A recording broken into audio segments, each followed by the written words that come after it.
Hello everyone, welcome back to StellaZone. I trust that you and your family are doing wonderful. If you're new here and this is your first time, I want to say thank you and you are welcome. Hit the subscribe button, okay? Let's get into today's video. It's going to be very simple because this is a recipe I've made before, but I want to show you a simple way to do it. All right.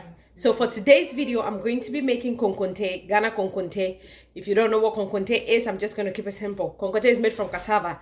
I actually have a video of how you can make your own homemade konkonte powder. So let's just, with that being said, let's just get started, okay? Come on into my kitchen. So for my brand of konkonte that I'm using, I got this from the African store, ola-ola, okay? And so that's what I have. So to get started, I have a bowl. I'm going to take about 2 cups. This is a measuring cup, 2 cups of konkonte flour. Usually I'll eyeball it, but perfecto. And then I'm going to run this through the sifter. So you're going to need a bowl.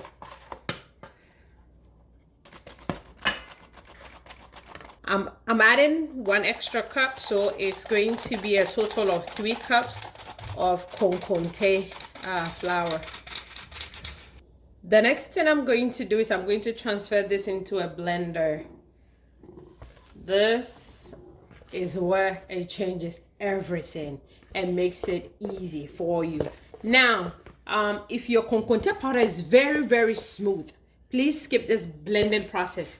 This one that I got from the African store is not that smooth, and so I want to blend it smoother. Okay, so I have added 2 cups of water to this. I'm going to cover this and blend it. So now our blended konkonte is ready.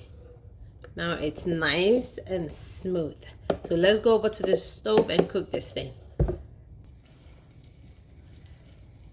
I started off with 2 cups of water on the stove, okay? Now it's boiling and it's reduced, okay? So I have less than 2 cups of water boiling now. Make sure you also have extra hot water on the side. If you don't have a water kettle, just make sure you have enough.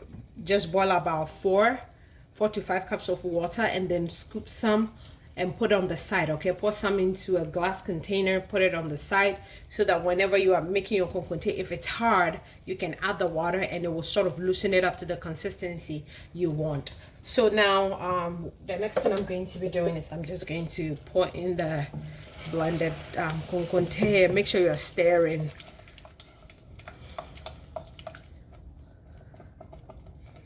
As you guys can see, starting to form.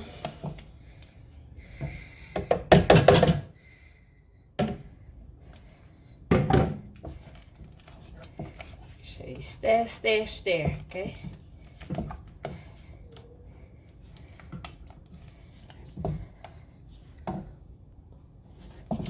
So now what I do is I press the dough against the pot for starters. Oops. So now the color is starting to change. I'm telling you, this is an easy way. If you know how a traditional konkonte is made, I have a video of how traditional konkonte is made. You can make it this way because I've had people, I like to eat konkonte, but the way they prepare it is too difficult. This will ensure that your konkonte is not very lumpy. There's not too much lumps in the konkonte and it is nice and smooth.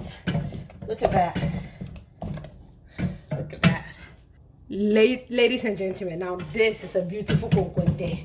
This konkonte is so cute. And with konkonte, if you like, you can add salt. It's almost ready though. It's almost ready. So just make sure you use your muscle. So you smash against the pot to break up every lump in there. But with this method, there's hardly any lumps in here. So you may be wondering, when would I know my konkonte is done? So from the moment you pour your blended konkonte into the hot water and it starts to form, it takes about 10 minutes to finish cooking this. And also once you see the color, you know, has really, I mean, transformed from white to like a creamy brown color. It depends on some konkonte. When you make it, you will get like a darker color than this, and that's because the cassava has been dried for a very long time. With this cassava, I don't think that was the case, but you still get the perfect konkonte texture and the look. And don't worry about it being too soft. Like, this is what mine looks like. Okay, this is the softness. Okay, and once you scoop your konkonte out and you let it sit for maybe 5 minutes, it will start to harden. Not too hard though, but it will be it won't be that soft. Okay, it won't be too soft. So make sure you control the amount of liquid you start with. Okay, this is not konkonte porridge. Okay, you are not making porridge, you are making a firm doughy texture. All right, so let's scoop this thing up. I'm gonna turn off the heat now. So now I'm adding some cold water. This is going to make it easy for me to transfer the konkonte into my dishing bowl. Make sure you use a spatula to go underneath.